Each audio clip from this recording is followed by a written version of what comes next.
Hello, नमस्ते, good morning, सत श्री अकाल। आप सभी का इन्फ्लुएंट जीके में स्वागत है। आज हम लोग करने जा रहे हैं ईवीएस का एक नया प्रैक्टिस सेट नंबर 15 करने जा रहे हैं। इससे पहले हम लोगों ने 14 प्रैक्टिस सेट कर लिए हैं। अगर आपने नहीं देखा है तो इस चैनल को सब्सक्राइब कर लीजिए और वीडियो को देखिए, क्योंकि ये वीडियोज़ आपके एग्ज़ाम के लिए मोस्ट इंपॉर्टेंट हैं। ये आपको 30 में 30 स्कोर करने में हेल्प करेंगे। अगर आप ये 30 में 30 लाना चाहते हैं तो इसको ज़रूर देखिए। यहाँ पे जो फैक्ट आपको मिलेंगे वो बहुत अच्छे मिलेंगे। अगर आपको विश्वास नहीं है तो आप वीडियो देख लीजिए। चलिए क्लास को स्टार्ट करते हैं। अगर आप चैनल पे नए हैं तो चैनल को सब्सक्राइब जरूर कर लीजिएगा। बात करते हैं कान्हा राष्ट्रीय उद्यान की। कान्हा राष्ट्रीय उद्यान भारत के किस राज्य में स्थित है? कह रहे हैं क्या तमिलनाडु में है, मध्य प्रदेश में है, पश्चिम बंगाल में है या गुजरात में? आप इसका कमेंट बॉक्स में क्या करेंगे, आंसर जरूर बताएंगे कौन सा है। तो इसका हम बात करते हैं कौन सा करेक्ट हो जाएगा, तो मध्य प्रदेश इसका करेक्ट आंसर हो जाएगा। क्या हो जाएगा? मध्य प्रदेश करेक्ट आंसर हो जाएगा। अगर हम बात करते हैं जो इसके पूछे जाते हैं, फैक्ट पूछे जाते हैं, कौन-कौन से हो जाएँगे, तो उत्तराखंड में कौन-कौन से राष्ट्रीय उद्यान पाए जाते हैं? तो बात करते हैं उत्तराखंड की, तो जिम कॉर्बेट पाया जाता है, फूलों की घाटी पाई जाती है, राजा जी राष्ट्रीय उद्यान पाया जाता है, नंदा देवी पाई जाती हैं। मध्य प्रदेश की बात करते हैं, कान्हा राष्ट्रीय उद्यान पाया जाता है, बांधवगढ़ पाया जाता है और पेंच पाया जाता है। बात करते हैं असम की, तो काजीरंगा पाया जाता है, मानस पाया जाता है, नामेरी पाया जाता है, ओरंग पाया जाता है, डिब्रू सैखोवा पाया जाता है। बात करते हैं राजस्थान की, तो राजस्थान में जो पाए जाते हैं कौन से हैं? रणथंभौर है, सरिस्का है। कह रहे हैं बंगाल में कौन से हैं, तो पश्चिम बंगाल की बात कर रहे हैं तो कौन से? सुंदरबन डेल्टा है और सुंदरबन यहाँ राष्ट्रीय उद्यान है। जो किसके लिए फेमस है? तो किसके लिए फेमस है? तो ये फेमस है हमारा बंगाल टाइगर के लिए फेमस है। बात करते हैं केरल में, तो केरल में किसके लिए? तो केरल है पेरियार राष्ट्रीय उद्यान और साइलेंट वैली है। किसके लिए?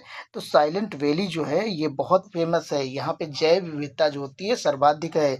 किसकी बात कर रहे हैं? पेरियार की। तो पेरियार कहाँ पे है? तो केरल में है। बात करते हैं तमिलनाडु की। तमिलनाडु कहाँ है? तमिलनाडु में कौन कौन सा है? तो मुदुमलई है और मन्नार की खाड़ी है।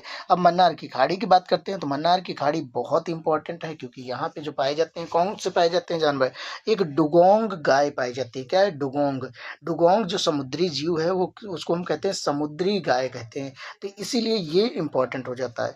जम्मू कश्मीर की बात करते हैं तो कह रहे हैं दाची गांव पाया जाता है और कह रहे हैं सलीम अली पाया जाता है। सलीम अली जी को जानते होंगे, इनके नाम पे ही पड़ा है, जो क्या है? बर्ड मैन ऑफ इंडिया जाने जाते हैं। बात करते हैं दुधवा राष्ट्रीय उद्यान की। दुधवा राष्ट्रीय उद्यान कहाँ पाया जाता है? तो ये उत्तर प्रदेश में है। उत्तर प्रदेश के लखीमपुर खीरी में स्थित है। बात करें गुजरात के, गुजरात में कहाँ पाए, कौन सा राष्ट्रीय उद्यान है? तो गिर राष्ट्रीय उद्यान है और ये एशियाई शेरों के लिए फेमस है। किसके लिए? एशियाई शेरों के लिए।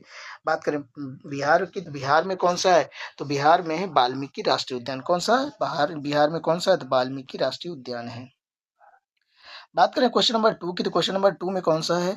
कह रहे हैं सर्वाधिक जैव विविधता पाई जाती है। Most biodiversity is found in, कह रहे हैं साइलेंट वैली में, कह रहे हैं सुरमा वैली में, या फिर फ्लावर वैली में, या फिर दोरांग वैली में। तो इसका जो करेक्ट आंसर हो जाएगा कौन सा हो जाएगा? साइलेंट वैली हो जाएगा। साइलेंट वैली कहाँ पाई जाती है? तो केरल में पाई जाती है। कहाँ पाई जाती है? केरल में। अगर हम बात करते हैं साइलेंट वैली की, साइलेंट वैली कहाँ पाई जाती है? केरल में पश्चिमी घाट में पाई जाती है। अगर पूछे कहाँ पे, तो पश्चिमी घाट में पाई जाती है। और यहाँ का मौसम कैसा? तो उष्णकटिबंधीय रहता है। कैसा रहता है? उष्णकटिबंधीय। फ्लावर वैली कहाँ पाई जाती है? तो ये उत्तराखंड में है। कहाँ पे है? उत्तराखंड में। और ये हिमालय रीजन है। कौन सा? हिमालय रीजन है। अल्पाइन वृक्षों के लिए फेमस है। बात करते हैं सुरमा घाटी की। सुरमा वैली कह लो या सुरमा घाटी कहाँ पाई जाती है? असम में। और ये चाय की खेती के लिए काफी फेमस है। कह रहे हैं दोरांग वैली, दोरांग वैली कहाँ पे है? तो अरुणाचल प्रदेश में है। कहाँ पे है? अरुणाचल प्रदेश में है।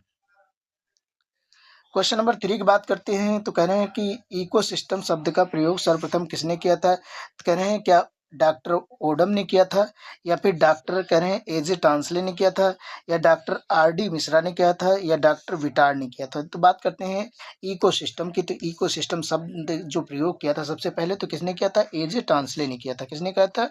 एजे टांसले ने किया था।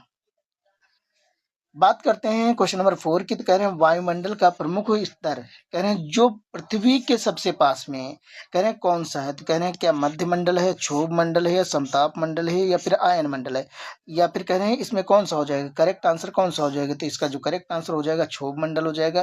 ट्रोपोस्फेयर हो जाएगा। क्या हो जाएगा? ट्रोपोस्फेयर। ये हमारी क्या है? ट्रोपोस्फेयर होती है, स्ट्रेटोस्फेयर होती है, मेसोस्फेयर होती है, थर्मोस्फेयर या आइनोस्फेयर भी इसका नाम होता है, और इसको कहते हैं एक्सोस्फेयर। ट्रोपोस्फेयर में में जितनी भी मौसमी घटनाएं होती हैं वो घटित होती हैं। स्ट्रेटोस्फीयर में क्या होता है, जो ओजोन लेयर पाई जाती है वो कहाँ पाई जाएगी, याद रखिएगा ओजोन लेयर स्ट्रेटोस्फीयर में पाई जाती है। इसका नाम क्या होता है, समताप मंडल होता है। ज़्यादातर प्लेन जो होते हैं यहीं पर उड़ाए जाते हैं, क्योंकि यहाँ पे जो दाब वाब है वो सब क्या रहता है, वो सेम रहता है। और जो मौसमी घटनाएं होती हैं वो कहाँ होती हैं, तो यहाँ पे ट्रोपोस्फीयर में होती हैं। बात करते हैं क्वेश्चन नंबर 5 की। क्वेश्चन नंबर 5 में बोला गया है, भारत में पश्चिमी घाट के दक्कन शुष्क हैं क्योंकि कह रहे हैं रेन शैडो इफेक्ट के कारण, हाई एल्टीट्यूड इफेक्ट के कारण, लो टेम्परेचर इफेक्ट के कारण, या फिर कह रहे हैं ये प्रेशर इफेक्ट के कारण। तो इसका जो करेक्ट आंसर हो जाएगा तो कौन सा हो जाएगा, रेन शैडो इफेक्ट के कारण हो जाएगा। कौन सा हो जाएगा, रेन शैडो इफेक्ट के कारण हो जाएगा। बात करते हैं नेक्स्ट क्वेश्चन की। तो क्वेश्चन नंबर 6 है, नर्मदा नदी बहती है। कह रहे हैं नर्मदा नदी जो है वो किधर बहती है, तो कह रहे हैं नर्मदा नदी जो बहती है पूर्व से किधर, पूर्व की ओर बहती है, उत्तर की ओर बहती है, पश्चिम की ओर बहती है, या दक्षिण की ओर बहती है। तो अगर हम बात करते हैं किधर बहती है, तो ये पश्चिम की ओर बहती है। किधर बहती है, तो पश्चिम की ओर। ये हमारा जैसे मान लीजिए भारत है, तो ये ईस्ट होता है, ये वेस्ट होता है, ये ऊपर नॉर्थ होता है, और ये साउथ होता है। तो ये नर्मदा नदी अमरकंटक की पहाड़ियों से निकलती है और इधर जाके ये कहाँ पे, तो अरब सागर में गिर जाती है। कहाँ पे, अरब सागर में गिर जाती है। अगर हम बात करते हैं नेक्स्ट क्वेश्चन की, तो नेक्स्ट क्वेश्चन है, भारत में काली मिट्टी का कह रहे हैं विकास हुआ है। कह रहे हैं बलुआ पत्थर से, ग्रेनाइट से, बेसाल्ट से, या फिर चूना पत्थर से। इसका जो करेक्ट आंसर हो जाएगा क्या हो जाएगा, काली मिट्टी का जो विकास हुआ है कहाँ से हुआ है, तो ये हो जाएगा कह रहे हैं बेसाल्ट की चट्टानों से। कहाँ से, बेसाल्ट की चट्टानों से हुआ है। बात करते हैं क्वेश्चन नंबर 8 की, सर्वाधिक वर्षा कह रहे हैं क्षेत्र है, वर्षा वाला क्षेत्र कौन सा है, कह रहे हैं पश्चिमी घाट है, या थार मरुस्थल है, या मेघालय का पठार है, या फिर दक्कन का पठार है। तो इसका जो करेक्ट आंसर हो जाएगा क्या हो जाएगा, सी हो जाएगा। क्या हो जाएगा, सी हो जाएगा। क्या हो जाएगा, सी इसका करेक्ट आंसर। सबसे ज्यादा जो बारिश होती है कहाँ पे होती है, तो मेघालय में होती है। मेघालय में अगर बात करते हैं कहाँ पे होती है, तो एक जगह का नाम है मासिन राम। क्या नाम है, मासिन राम है। क्या है, मासिन राम है। क्या नाम है, मासिन राम में सबसे ज्यादा बारिश होती है।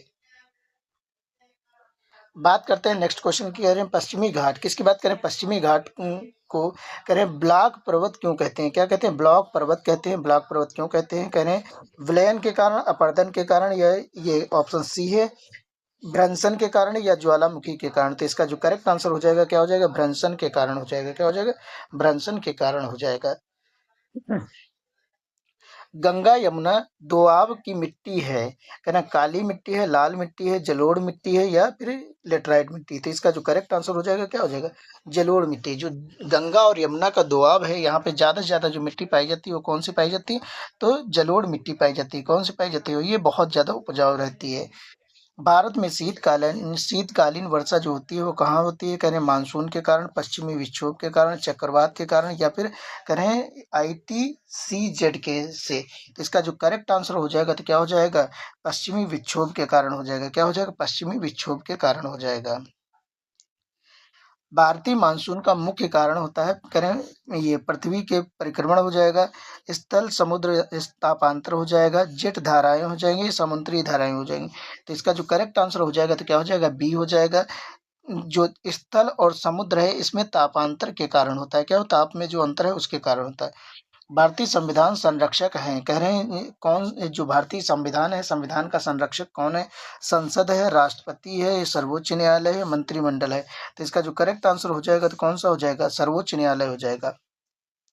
अगर बात की जाए संविधान है, संविधान की रक्षा कौन करता है, सर्वोच्च न्यायालय करता है। कौन करता है, सर्वोच्च न्यायालय करता है। समवर्ती सूची की अवधारणा ली गई है, कह रहे हैं किस देश से समवर्ती सूची, जो कॉन्करेंट है, कॉन्करेंट लिस्ट उसकी जो सूची ली गई है कहाँ से ली गई है, तो कह रहे हैं क्या ब्रिटेन से ली गई, अमेरिका से ली गई, ऑस्ट्रेलिया से ली गई, या कनाडा से।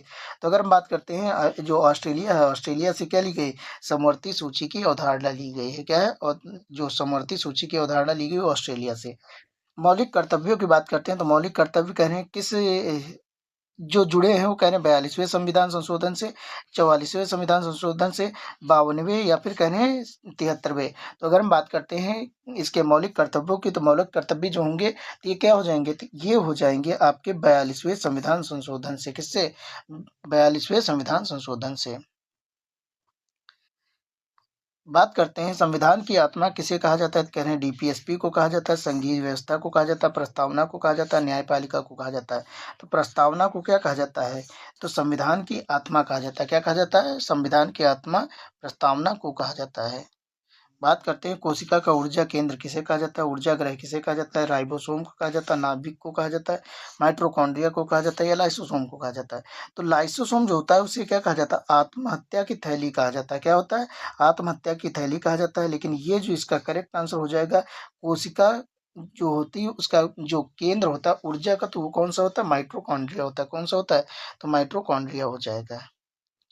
बात करते हैं नेक्स्ट क्वेश्चन के, प्रकाश संश्लेषण में ऑक्सीजन आती है, कह रहे हैं CO2 से, जल से, ग्लूकोज से, या फिर कह रहे हैं क्लोरोफिल से। तो इसका जो करेक्ट आंसर हो जाएगा क्या हो जाएगा, ये हो जाएगा जल से। प्रकाश संश्लेषण में जो ऊर्जा आती है, जो ऑक्सीजन आती है, वो कहाँ से आती है, तो जल से आती है। कहाँ से आती है, जल से आती है।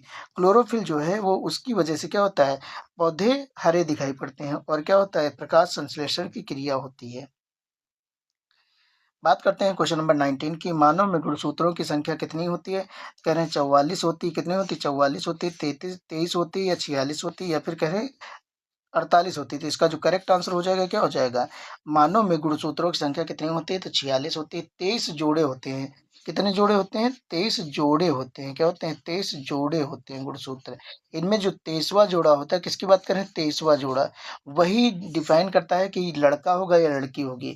और ये डिपेंड करता है कि फादर के गुणसूत्र जो होते हैं उन पे डिपेंड करता है, क्योंकि उनमें जो होता है वाई क्रोमोसोम भी पाया जाता है, और कौन सा होता है, एक्स क्रोमोसोम भी पाया जाता है।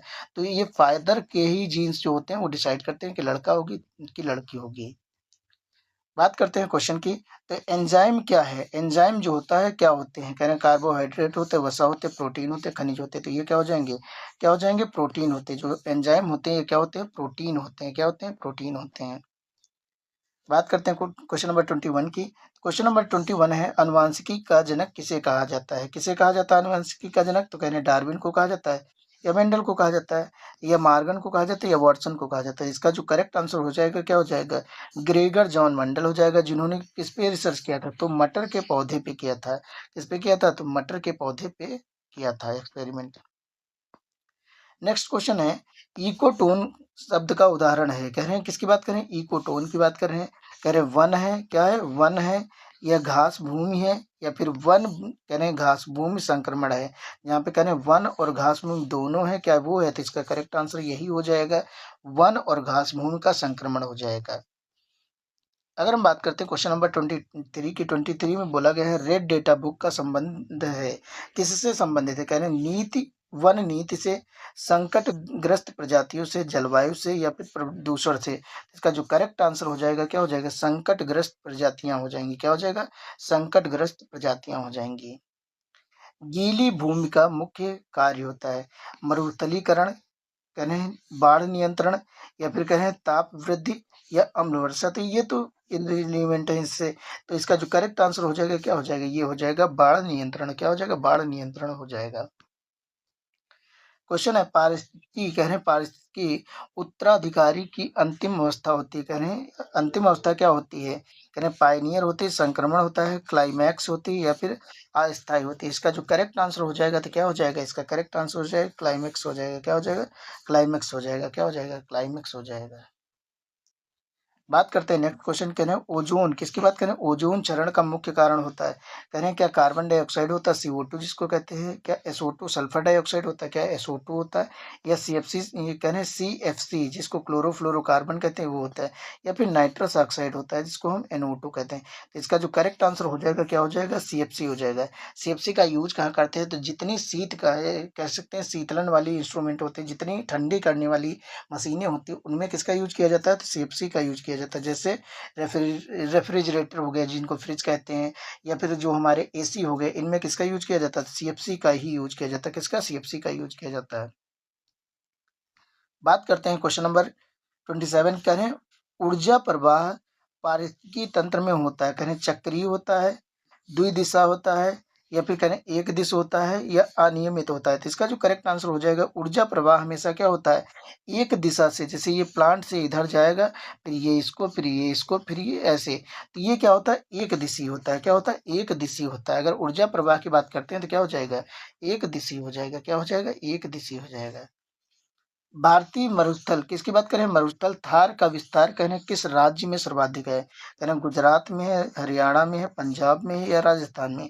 तो आपको ये पता ही होगा, जो थार मरुस्थल है वो कहाँ सबसे ज्यादा पाया जाता है, तो राजस्थान में है। कहाँ पे, राजस्थान में पाया जाता है। कहाँ पे पाया जाता है, राजस्थान में है। क्वेश्चन है, भारत का सबसे बड़ा डेल्टा कह रहे हैं किस नदी द्वारा निर्मित है? नर्मदा नदी द्वारा, कह रहे हैं ब्रह्मपुत्र वो गंगा ब्रह्मपुत्र द्वारा, या गोदावरी द्वारा, या कृष्णा द्वारा? तो इसका जो करेक्ट आंसर हो जाएगा, गंगा और ब्रह्मपुत्र नदी द्वारा है। क्या हो जाएगा, गंगा। और ये हमारा क्या है, सुंदरबन डेल्टा है। कौन सा, सुंदरबन डेल्टा है। और ये पूरे दुनिया का सबसे बड़ा डेल्टा है। क्या है, पूरी दुनिया का सबसे बड़ा डेल्टा है। ये लास्ट क्वेश्चन है इस वीडियो का। कह रहे हैं पश्चिमी घाट में कोई यूनेस्को द्वारा कह रहे हैं किस कारण विश्व धरोहर घोषित किया गया है? कह रहे हैं खनिज संपदा के कारण, जैव विविधता के कारण, जल विद्युत के कारण, या फिर पर्यटन के कारण? तो इसका जो करेक्ट आंसर हो जाएगा, पश्चिमी घाट की बात करेगा तो वो जैव विविधता के कारण ही हो जाएगा। क्या हो जाएगा, जैव विविधता के कारण हो जाएगा। अब ये नेक्स्ट क्वेश्चन जो है वो आपका होमवर्क है। बोला क्या गया है, जैव विविधता का सर्वाधिक स्तर कह रहे हैं सबसे किसमें पाया जाता है? किसकी बात करें, जैव विविधता का सर्वाधिक स्तर किसमें पाया जाता है? कह रहे हैं मरुस्थल में, टुंड्रा में, या फिर उष्णकटिबंधीय वनों में, या टैगा में? ये आपको कमेंट बॉक्स में बताना है। चलिए आज की क्लास को यहीं इस पे एंड करते हैं। मिलते हैं नेक्स्ट वीडियो में। जय हिंद, जय भारत।